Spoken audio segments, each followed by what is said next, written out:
Welcome to Guide Guru. We hope this video helps. You begin by naming what blocks you. Speaking it aloud reduces its power. Once you list 3 core fears, pick one tiny commitment you can keep for 1 week. Make sure to decide when and where you will practice. Calendar it. Then tell a trusted person or therapist who will check in. Accountability shifts vague intention into action.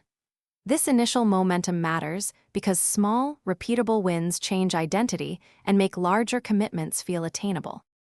You now convert intention into routine by breaking commitments into daily, measurable steps and logging outcomes.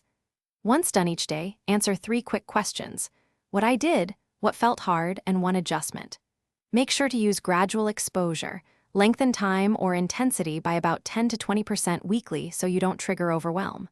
If resistance spikes, pause to name the emotion, breathe, then reduce the step size. Small adjustments keep you progressing without abandoning the goal.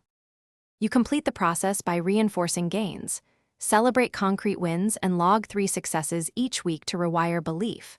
Once reinforced, practice flexible thinking, use yet and list options instead of all-or-nothing conclusions. If you find yourself backtracking, use 1 key troubleshooting tactic. Drop to a 1-day micro-commitment and reframe the setback as data, not failure. Then resume with a slightly smaller, more achievable step. Thanks for watching. Consider subscribing if we helped you today.